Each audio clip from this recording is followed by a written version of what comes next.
Welcome back, everybody. You ready to learn some new stuff today? Always. Well, today we're going to do a deep dive into music and creativity. Ooh. And we always have our mix of research. We've got Yes. academic articles. We got popular science articles. We got expert opinions, right? Right. And we are going to use those to unpack how music sparks those aha moments. Yeah. You know, those times when you just get that burst of creativity. Absolutely. And maybe even challenge some of the assumptions that we all have about how creativity works. Yeah. I mean, I think music is such a powerful force. Right. It really is. Yeah. So I'm really excited to dive into this. Me too. So, to get started, I think a good place to start is with what everybody's heard of, right? Okay. Yeah. The Mozart effect. Yes. The idea that if you listen to classical music, you're going to get smarter.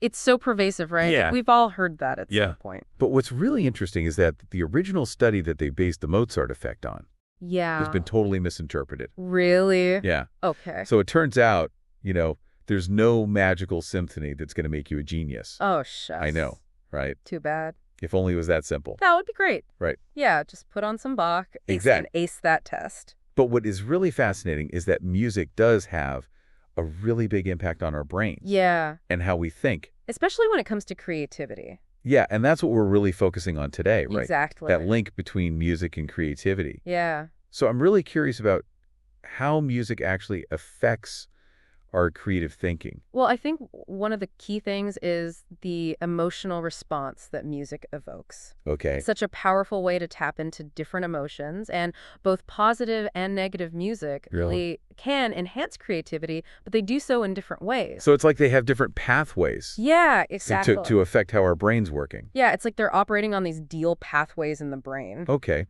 And each one influences different aspects of the creative process. Wow. So that's so interesting because it's not just about whether we listen to music. Right. It's about what kind of music we're listening to. And how it makes us feel. And how it makes us feel. Yeah, wow. Exactly. Wow. So think about that. Like, yeah. even just now, the music playing in the background here in the studio. Absolutely. Is probably affecting how we think. It's wild, right? It is, yeah. It's like this constant undercurrent influencing our creativity. And we don't even realize it. Most of the time, no. Right. It's just part of our environment. It's like the air we breathe, almost. Yeah, and we're breathing in creativity. We are, or at least the potential for it. I like that. Right. I like that a lot. Yeah. So you mentioned positive and negative music. So does that mean, like, if I listen to happy music, it makes me more creative? Well, it's not quite that simple, Okay. But there is some evidence that supports that idea. Okay. One study found that people who listened to happy music actually performed better on a divergent thinking task. Okay, divergent thinking, and that's like... So that's the kind of thinking where you have to generate lots of ideas. Okay. Like brainstorming. Okay, yeah. When you just need to come up with as many ideas as possible. Got it. That's divergent thinking. So, like, if I'm in a brainstorming session... Yeah. And I need to come up with, like, a ton of ideas. Put on some happy tunes. Put on some happy tunes. Exactly. Maybe that's the secret sauce. It could be. Okay. The researchers think that being in a positive mood, which happy music can definitely trigger, can lead to more flexible thinking. Okay. So it allows our brains to kind of make new connections and come up with a wider range of ideas. Okay, so that makes sense. Yeah. But was it just any music? It was specifically happy music in this study. Oh, okay. Yeah. So what about, like, I don't know, death metal? Well, that's a good question. We might need to do another deep dive on that one. Okay. But for now, let's stick with happy music. Okay. So it seems like happy music might be good for brainstorming. Okay, got it. But interestingly, the same study found that happy music didn't really help with convergent thinking. Okay, and convergent thinking is... That's more about finding a single correct answer. Oh, okay. Solving a logic puzzle or something like that. Gotcha. So happy music for brainstorming. Got it. Exactly. What about sad music? Okay, now this is where things get really interesting. Ooh, I like interesting. Yeah, you ready for this? Yeah. Research actually suggests that listening to sad music can boost originality. Really? Yeah. Like, actually sad music. Sad music. So not like, I'm talking like Adele rolling on the floor sad. Exactly, like breakup song is sad. Yeah. That kind of sad music. Wow. So that ability to come up with truly unique and novel ideas, that's originality. And it seems like sad music can actually boost that. That's so counterintuitive, though. It is, isn't it? Like, if you're sad, you just want to, like... curl up in a ball. Yeah. Eat some ice cream. Exactly. Not be creative. Yeah. But it seems like our brains are full of surprises. They are. And this is one of them. So how do you think it works? Well, think about it this way. Okay. Sad music, it often evokes a sense of longing, Yeah. introspection, Okay. even a deeper understanding of our emotions. Mm-hmm. And some researchers believe that this kind of emotional depth Okay. can actually enhance our ability to think outside the box Okay. and come up with truly original ideas. That's so cool. I mean, isn't it? Yeah, so they actually measured originality? They did. They used a really cool task where participants had to come up with unusual uses for everyday objects. Oh, I love that. It's like a more scientific version of that party game. Like, what can you do with a paperclip? Exactly. Okay. What can you do with a paperclip? I love that game. It's a classic, right? So, did they actually find that people listening to sad music came up with more creative uses? They did. The people listening to sad music came up with more original and unexpected ideas. Wow. Isn't that cool? That is really cool. Yeah. But there's got to be a catch. Of course, there's always a catch. What's the catch? This effect was most pronounced in people who already enjoyed listening to sad music. Oh, okay. So personal preference plays a significant role here. Okay, so it's not like sad music is just a magic bullet for everybody. Not for everyone, no. Okay, It seems like it really depends on whether you actually enjoy listening to that kind of music. got it. But it's still such an intriguing finding, isn't it? It is, yeah. It just makes you wonder why it works that way. Yeah, totally. So what are some of the theories about why sad music sparks creativity, especially for people who already like it? Well, one idea is that listening to sad music can be a form of emotional regulation. Okay. So when we match our auditory experience to our current mood, Mm-hmm. it can actually be cathartic and freeing. So it's like you're kind of validating those feelings through music. Exactly. It's like you're saying, hey, it's okay to feel sad. I'm going to listen to this music that reflects how I'm feeling. Mm-hmm. And maybe that will actually help me process those emotions. Okay. And then once you've kind of acknowledged and processed those feelings, Yeah. it might free up some cognitive resources for creative thinking. So it's like once you get those emotions out, Yeah, and then you can focus on something else. It's like clearing space in your mind. I like that. Yeah, it's like emotional venting, but with music. Okay, emotional venting with music. That's a good way to put it. So is there any other theory for this? Yeah, there's another theory that's really interesting. Okay. It suggests that sad music might actually activate brain regions that are associated with reward and pleasure. Wait, really? I know, it sounds counterintuitive, right? Totally. But think about how a sad song can sometimes feel comforting or even beautiful. Yeah? It's like a bittersweet kind of pleasure. Okay. And that feeling, that bittersweet pleasure, might be linked to the activation of those reward pathways in the brain. Wow, so it's like your brain is getting a reward for listening to sad music, In a way, yeah. even though you're feeling sad. It's complex, isn't it? It is, but I'm starting to understand. Yeah. Yeah. Good. So this activation of reward pathways could potentially lead to a more relaxed and open mindset, Okay. which could then be beneficial for creative exploration. So it's almost like a trick. Yeah, you could say Your that. brain's like, oh, I'm getting pleasure from this sad music. Yeah, and that pleasure might actually open the door to more creative thinking. That is crazy. It is, isn't it? Wow. So it's just so amazing to me that our emotional responses to music Yeah, are so tied to our creative processes. it really is. You know, it makes me think back to something we talked about earlier Okay. about the type of music Yeah. that we listen to. Mm-hmm. We talked about happy versus sad music. Right. But what about the difference between instrumental music and music with lyrics? Oh, that's a great point. Does that play a role in creativity? It does, and that's actually something that researchers have looked into quite a bit. Okay, so tell me, what have they found? Well, it seems like the presence or absence of lyrics Okay. can actually have a pretty big impact on our creative thinking. Wow, so which one is better for creativity, instrumental or vocal music? The research suggests that instrumental music is generally more beneficial for creative tasks. Really? Okay, so why is that? It seems like instrumental music without the distraction of lyrics Okay. provides kind of like an auditory canvas for the mind to wander and explore new ideas. Okay. It's like it creates this space for your thoughts to flow more freely. Yeah, okay. And it provides moderate emotional arousal Okay. without overloading our cognitive resources, Okay. so our brains can stay focused on the creative task at hand. That makes sense. Yeah. Because like if you're listening to a song that you know, Uh-huh. you kind of start singing along in your head. And that can be really distracting. Yeah, Especially if you're trying to focus on something else. it's like another voice in your head. Exactly. Exactly. Competing for your attention. And those lyrics, they can be so captivating. They are. Especially if you know the words. Yeah, yeah, It's easy to get pulled away from whatever you're working on. yeah. So yeah, vocal music, while it can be super enjoyable, It is. can sometimes interfere with those free-flowing thought processes that are essential for creativity. So it's almost like there's two streams of information fighting for your attention. Yeah, that's a good way to put it. Yeah, I think I'm starting to get it. Or are you starting to see the connections here? Yeah, so if I don't know, let's say I'm trying to brainstorm for a new product, Yeah. or I'm working on a design, Mm-hmm. I might be better off putting on some instrumental music. It's definitely worth experimenting with. Okay. See how it affects your own creative process. Yeah. But again, personal preference is key. Always. Yeah. It's not a one-size-fits-all kind of thing. Okay, well, this has been a lot of information. Yeah, we've covered a lot of ground. We've debunked the Mozart effect. We did. We've explored how happy and sad music can impact different types of thinking. Mm-hmm. We've even learned that instrumental music might be better than music with lyrics For some people, yeah. for boosting creativity. At least for some people. So what else is there? Oh, there's so much more to explore. We haven't even scratched the surface. I knew it. But that's for next time. All right, well, I guess stay tuned then, Absolutely. because we're going to dive even deeper into the fascinating world of music and the creative mind. Can't wait. Me neither. It's going to be good. Awesome. Yeah. All right, well, we'll be right back after a short break.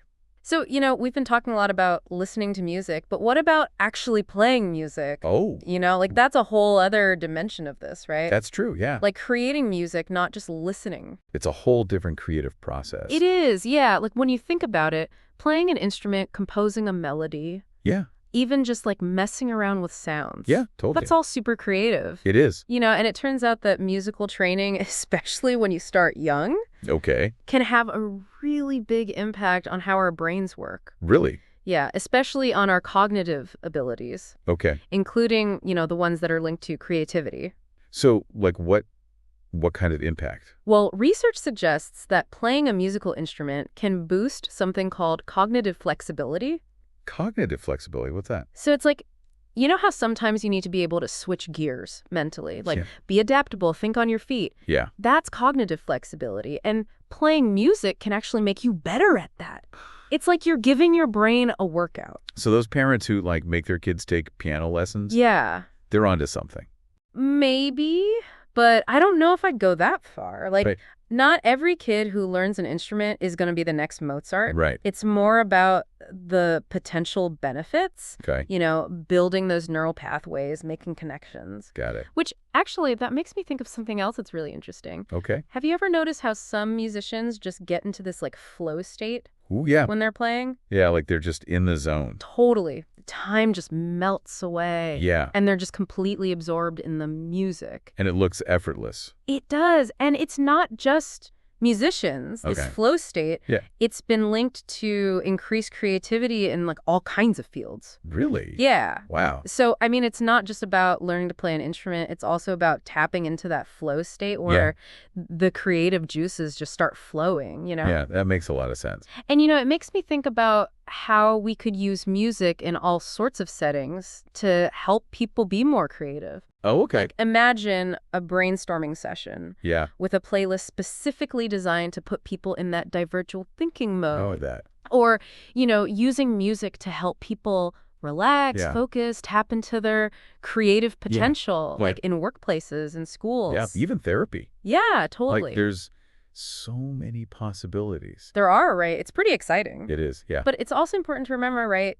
Music is powerful stuff. Yeah, yeah. You can't just, like, throw on any random playlist, Right. hope for the best. It's not magic. It's not magic, exactly. Well, that it is. Well, okay, maybe a little bit. Yeah. But the point is, Yeah. we got to be mindful Yep. about what we listen to, Yeah. how it makes us feel, Right, right. and how it impacts our own personal creative process. It's like each person has their own creative soundtrack. Exactly. That's cool. Isn't it? So we've been talking about how music can help us be more creative. Mm-hmm. But what about those times when you actually need to focus? Oh, yeah, good point. Like really buckle down and concentrate? Yeah, Does music help with that, or does it make it harder? that is a great question. What's the answer? Well, you know how it is with music and the brain.